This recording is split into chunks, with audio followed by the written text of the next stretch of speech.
that I say this out loud. He's not bricking. However, the consistency in Salamangreat is just off the charts now that it has Salamangreat of Fire, triple Salamangreat Gazelle, and so many ways to get into the combo. But I think the first cards that Max von Eversel picked up weren't that great. So we see Salamangreat Spinny, of course a classic one of the first cards. There we go, the fifth card, Gazelle! This is the two-card combo that every Salamangreat player loves to see in their hands, Spinny plus Gazelle, and with the addition of the new Link monster, Salamangreat Pyro Phoenix, Great Phoenix, when you relink it, the whole theme and gimmick of Salamangreat, of course, is when you make a Link monster in Salamangreat, if you make that Link monster with its own name, typically through the field spell, you get a bunch of bonus effects, and this one you're able to search out any Salamangreat card, notably, from your deck. Yeah, Raging Phoenix it is, and we see there's already a Salamangreat Roar in the graveyard, so Raging Phoenix could then search for Rage, so it looks like Max might be able to just set up both cards here, both trap cards, which is so powerful, because also it's a well situation in the meta game right now. You can play around Triple Tactic Talents, you can play around Triple Tactics Frost as well, but just relying on trap cards and not going for monster effects. That's really strong. So this is a really cool interaction that we're going to see here. The Salamangreat Weasel is one of the new support cards, and what that means is that you can actually give your opponent there it is, gives your opponent the Salamangreat of Fire, and in the process you get to draw a card. Now you might think like giving your opponent a card isn't really good. Why would you want to give your opponent a free body? Well, typically this can turn off a lot of cards like Infinite Impermanence, Catch Stealer cards, although maybe not super popular right now. There's a lot of just interactions in Yu-Gi-Oh! That require you to control a monster. Yeah, totally. and there is Mirage Stelio as well that got linked away, and it immediately bounces back the Salamangreat of Fire to the hand. Salamangreat of Fire is such a powerful addition. It is a one-card link for it. It's also a one-card OTK with only fire monsters, because previously this deck relied heavily on Access Code Talker to finish games, but that is not the case anymore. In fact, Max is not even playing the card. Not even running it. I have his deck list here in front of me. Second copy of Raging Phoenix has hit the field, therefore is able to use its effect, search out the Rage, and another back row has been set. And even though this does not look super impressive, this does not look like a combo field, but it has two so powerful trap cards. And I mean, Rage usually was at best destroying two cards with like a Sunlight Wolf there on the field, but now it's 4 cards with that. Oh, but that's a good counter, and I think we have to negate that, right? There's no way we can let that go through. So that's a really good card. This format in general, Change of Heart, stealing in general is particularly strong just now, especially with the popularity of Unchained. Typically, you don't want to let your opponent hit the grave with a lot of their monsters. And in this case, it just acts as a nice little one-to-one interaction with Roar, because the activation requirement of Roar is that you must control a Salamangreat monster. Yeah, you had to protect that, and now we are revealing what we are onto. So Matteo normal summoning Spright Rat, and there of course is the potential of also a Spright Carrot. So Max will be careful here on when to activate the Rage, because as soon as Carrot hits the field, it might be too late to activate it. I think that I have seen Infinite Impermanence in his opening hand as well, so he could actually go for a Rage play, and then when the opponent tributes for Carrot, he can also chain the Impermanence. True, so we search out the starter. And we have not even talked about the deck of Matteo just yet. It's Spright, and I mean Spright, of course, kind of an all-time classic now as well, right? Salamangreat has been around for so long, but Spright kind of taking the same route, being in all kind of top cards and all kind of tournaments for so long now, and it still is here at the top tables. It's a really versatile deck. It just is able to adapt so well to different types of metagames with the Power of the Elements released last year. You had, of course, it was contending with Tier Lament. And just people have evolved and adapted the deck over the course of the last year to the different metagames. And we've seen, before getting ahead of ourselves too quickly with the side deck options, but things like Mannequin Cat allow you to have so many different options with the Spright strategy. Yeah, it just feels like when you don't really know what to expect from a tournament, you can just safely bring this, and will be good versus everything. After this round, we're also going to have a look at the meta game breakdown from this tournament, and then we will see that maybe Spright was a really good call, because you couldn't really expect what would be very popular here. And there is now the time from Max to activate the Rage, and it will resolve. No more monsters left for Matteo, excuse me. But I think we have not even used the starter yet, right? Yeah, the Spright starter here is going to be the last point of extension that Matteo can do here, especially after using that all-important normal summon. I am surprised Max let it get that far. I mean, he could have risked a red, like you said, but perhaps he felt kind of insulated because of that Imperm. And there's the starter. There and is of the course, Ash Blossom, which is going to hit really hard. Now he's opening up himself to Thrust and Talons as well. But now that the starter was ashed, of course you can go for a Talons. This seems to be a talent draw too, and even though activating a possible Pot of Greed seems crazy strong, this is a desperation play here, because usually you want to take away the big Link 4 of your opponent. But what are you going to do with this in this situation? I think that he's just fishing for a Kastura Fenrir right here. Yeah, that's a good point. He is playing a Fenrir, and that would really be the only other card he can use, because the normal summon has been used, there's no level 2 on the field to extend, and there's no starter. Yep, there it is. And now Max has so much follow-up. He added back the Gazelle, and he also bounced back the Salamangreat of Fire, so there are at least like 10 OTKs that he has right now. The only thing that he still needs... All of them, please, Leo. Now. Okay, you caught me off guard. Your time started. The only thing he needs is the Jaguar right now to just recycle the Salamangreat of Fire, go for another Link with the same name, and then add a Will, and then send this Will away to summon back 4 monsters, and then you get plenty of damage. Will of the Salamangreat is such a cool interaction in this deck. That you guys stopped me there because I was so caught up in the Salamangreat combos. No, please continue. Tell us more. Forgot that this game existed. Understandable. Not for the first time, Leo, but one more card that is also really coming back through the absence of a Rysat in the format is Forbidden Droplet, and also found its way into the main deck of Max Van Eversale. And what can I say? This card is really good into Spright fields consisting Melfi Caddy, because that is the Melfi, that is the Spright variant that his opponent has chosen, and there comes the start from Mateo. So he has a way to play, even though it's not the most powerful start ever. But blue is blue, and blue is nice. So I noticed that Max has actually picked up 2 hand traps, Ash and Imperm. Oh, wow. And one of the most, greatest advantages of Spright, it really does cut through hand traps quite easily. And especially in a situation like this, where you've got just any normal summon level 2, there isn't really a lot of sort of interactions that stop that, and so you're able to just kind of like play through Ash, and you feel like compelled to use Ash in situations like this, because, well, I mean, you can go for a red early, Gigantic prevents Nibiru. If you want to go crazy against the Melfi Spright deck, because I've played it for a long time as well, you can use those cards to play through the field. You can Ash the Melfi Caddy effect, and you can use the Impermanence on something else. That's what I thought. That way, you are not even opening yourself up to possible talents. I think holding Ash is definitely the correct play versus that. Imperming for sure, but just playing around. Ooh, Gigantic actually is neat, because it only needs to detach from any kind of monster, and there is still an Exceed monster because there are materials underneath it, so we can still resolve the effect of the Gigantic Sprighty, even though it is booked there. But we cannot use it for Link summoning or anything now, which is interesting. True. And it traded with a Book of Moon, which is really powerful going first. True. Oh, but there is the Jet in hand still, so we can still extend from here on. How did we summon the red here? Through the Gigantic. Oh, right, yeah, because the book, sorry. And now the Jet gets to go into the starter, or you can potentially, depending on how good your hand is, you can maybe go for a double cross line, or you can search out the Smashers.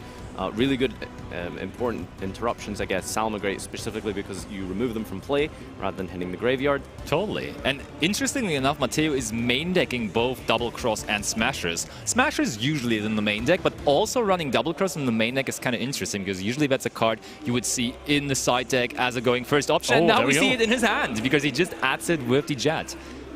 I love Spright as well. Those are 2 of my favorite decks. I'm really happy right now.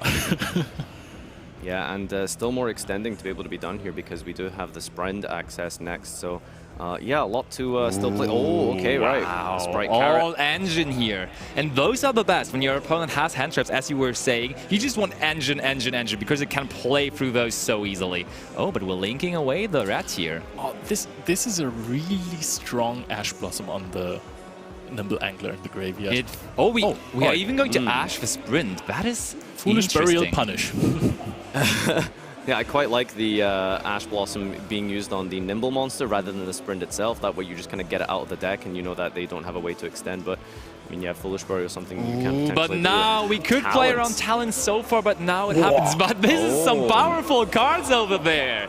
There's Gazelle already, and the Circle to grab it worst case. You have to send away the Circle. This is okay. It really doesn't matter, right? That's the issue. You know, you've got 3 different names basically, so the spell can always get the other name, but Gazelle plus Spinny is the best combo. The Carrot maybe is exactly. That's the reason probably he just got rid of the monster instead, because the Circle can be negated. But that would have been the last Nimble Angler of Matteo if he would have just sent that to the graveyard and ashed it in the graveyard, because the other one is sitting underneath the gigantic Spright. So I really would have liked just cutting out the access to that completely. Yeah, so should there be any follow-up here, if Max can't break this field, then we do have the option to just, you know, have that nimble engine again. So there's the circle here. Let's see if we're going to try and carrot this. This is a tough call, because you would have to tribute the Spright Sprint, and then your double cross is not that strong anymore because you want to take over the monster. So yeah, Matteo makes the decision to just let it go through here. And now the circle is a valuable resource in the graveyard, because you can always send something else with Gazelle and add back with the Sunlight Wolf the circle. Does Matteo have any cards left in hand, or is it all he got that he has there on the field? It's all he has now. Now the carrot is not really doing anything anymore if you are not... If you decide not to negate the one spell trap card he's activating, that's kind of not the greatest card there. I was honestly kind of... I think it was interesting that he decided to just keep the carrot over the rat, right? Because that Imperm was already gone, so and Ash Blossom was way more likely there. But I mean, a take of the Salamangreat of Fire is now going to be really, really strong right here. The question is, what else does he have in it? Oh, we're trying to get our own Spright Red back to the field. Ah, we are bouncing. But that makes sense. That makes great. a lot of sense. That's fantastic. That's a really neat line there. So now you've actually created 2 disruptions just with your 1 double cross. I really, really like that, for sure. And we still have the carrot, so any kind of extension that could still be there in Max's hand would be... Wow, that was strong. Well played by Matteo. I was thinking if there was a possible Silent Mining in hand that discarded the Spinny. Yeah, that would have been really devastating, because then you could actually trigger the Gazelle. But generally with Salamangreat, if you remove the normal summon, it's kind of hard to push through that. Now they have Weasel, which also helps, which is also a extender, but you still need 2 Salamangreat. Yeah, you do need a bit of setup for that here. We're going to go for the second Gigantic of the game, and it is boosted by double its attack just because it uses a non-main deck level/rank Link 2 underneath as a material, and it shouldn't be too difficult here for Matteo to push through this. 1 unknown in the hand. There's a world where he... Oh, okay, it was Droll and Lockbird he drew for turn. But this is already a lot of damage. It is 3,200. Oh, we are he's actually going to this. negate it. Absolutely makes sense right here, because you're going for the jet and you're searching for a possible... It smells like Gamma Burst here. Oh, okay, it's not. It doesn't. Your nose is completely off once again, Leo. And I was just looking through the list. That's very surprising, but he's not even running Gamma Burst overall. He decided to play Double Cross and Smashers, but no Gamma Burst, which is very, very odd to me, because that card is making OTKing so easy. There is lines to OTK, but it's significantly more simple when you just activate Gamma Burst. Yeah, I mean, is that game on the field already? It could be, right? I think it would have been game if he didn't tribute the blue. That's funny. Oh, is he off game by like 200? Might be. It's right, let's get the numbers added in here. Let's do some math. So that's 32 plus 16, so that's 48. Then Jet comes in, that's 61. I think we're missing game here, honestly. Yeah, although admittedly, even if it's not game, we have a lot of resources with Matteo's Smashers being set with the negate of the red. So with just a couple cards left from Max, it's going to be quite hard to really come back from this. Let's see if you can pick anything up to try and crack this. Night Beam. Yeah, that's that's a card he's looking for sure. That's a great card in Speed Duel. Okay, Link 2, so do we go for another sprint here? We do, and now it actually is hurting Max, but he decided to Ash the Spright Sprint instead of the Angler. That Angler would have not even been in the deck anymore, but now it is there, bringing out 2 Beavers. I wonder what the advantage was to Ash the Sprint immediately. Maybe because the Angler wasn't the best draw? Yeah, I think like sometimes the logic is you want to just leave your opponent with dead draws, but at the same time, you know, I think removing that resource was really important, because generally the game isn't going to last that long where that would even matter per se. Yeah. So you will someone will be like either OTKing or kind of controlling the field to an extent where there won't really be too many draw phases thereafter. And yeah, there's a lot of control here. Smashers, red tribute plus the Melfi getting the caddy for Penny for the following turn, and prosperity for any more disruption you need here. I mean, Max was struggling to play through 1 bounce last turn, and now there is multiple bounces, a monster effect negate, and 2 smashers. So I'm really not seeing too much hope here from Max, to be honest. Plenty of time left on the clock, so there doesn't need to be any sort of tactical... Absolutely. So do we also grab ourselves an anti-spell, maybe? Why not? Why not? 3 of them. 1 of 3, or the Ash Blossom. Keep them coming, he says, Matteo, but there's no more anti-spells. He just revealed all of them. I mean, we know that Max has 3 monsters in hand, right? Yeah, I think I might have liked Carrot even more than anti-spell, to be honest. I would have liked the Ash Blossom. But how about picking up Evenly Matched here for turn? That could be a big card. I mean, he's not running it, I think. And okay, there we have them. And it seems like the Belgian players are really taking over, right? Because last round we had Steven Jacobs, and now we have Max. So Can I just Belgium say on the rise. I just sorry to interrupt. That is an incredible hand I've seen here. Oh, okay. Maybe not so much anymore, but Salamangreat of Fire plus 2 disruptions. Very, very nice. Now the thing is, we do need some more names in the hand here. Let's see if he's drawn that all-important Gazelle. Recently put up to 3. Very consistent way to... only the Bailings. Is there going to be more engine? Because he needs more engine here. Is there a way for him to extend? He also has Thrust, which can search out a Rage, which is at least 1 pop. In this scenario, he also has other disruption. The question is there anything else he can put up? Maybe just a Spinny? Little Bailings pass. Everyone loves to see that, right? Vesper Frost. Is there maybe another good Frost target in his deck? Doesn't he play Talons? Yeah, but he cannot activate it this turn That's because true, you only because get he doesn't have a chance to monster. set it. Yeah, so it looks like he's just going to be able to set the Rage. It is going to be the Rage, and that does not look very impressive, honestly. No, not great. But, you know, depending on the right destroy, it is really, really strong against Spright. Because, like I said, if you just hit that normal summon level 2, the only real way you have to extend is going to be the starter. Totally. The problem is, what are you going to do after that? Yeah, there's also no follow-up, which is like Salamangreat is known for his follow-up. Ooh. Oh, Penny. Okay, Penny, I think you do have to immediately hit this. That's it could be a bait, but I think that this is a really good Rage here. Yep, Max agrees. No more level 2 monsters on the field. Only Bailings left. Does Mateo have a way to bring another monster onto the field? Oh, this really looks like important a trap here. card that is We're just setting and here. passing. Wow, Oh, Catty in the end phase. okay. But Catty is not really that good because Yeah, we Penny's don't in have the a target. graveyard. You have a target, which is the Nimble Beaver. Okay, sure. next I turn. guess you can wait for next turn here and that's a circle off the top. Oh my, that's the top deck of all times, and the crowd loves it.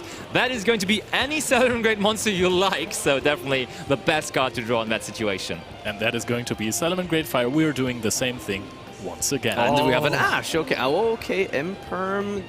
Any further chains here? This is preventing an OTK, which is really important, of course. However, you can go for a Splash Mage into a Heat Soul, at least. Yeah. Get a lot of advantage that way, especially with the just diverse Cyburst options available to the deck. That's okay. No, he's going to keep going with the Wolf here, it looks like. All right, you can add back the Circle or the Rage. Of course, Rage for Yeah, pop 2 is absolutely strong. Rage is going to be really strong here because, again, as you saw last turn, it was just good enough to hit that level 2 normal summon, and only top deck here from Mateo really needs to see either something that puts 2 bodies on the field, so a combination of a normal summon plus a special or a starter here, but it's just not enough cards. 2 set, and passes back here. Nothing at all from Mateo. And that is going to search for another Circle, and we might actually see, Impermanence immediately on the Sunlight Wolf here. Yeah, he tried to add back the Circle there, and that is not going to happen. But does Max have... Oh, look at that! Oh, the charge! That is the spice that Max is running. He can now put back 2 Salamangreat monsters from the graveyard and special summon, or 2 fire monsters from the graveyard to the deck, and special summon the Salamangreat of Fire, and that is the handshake! Salamangreat charge!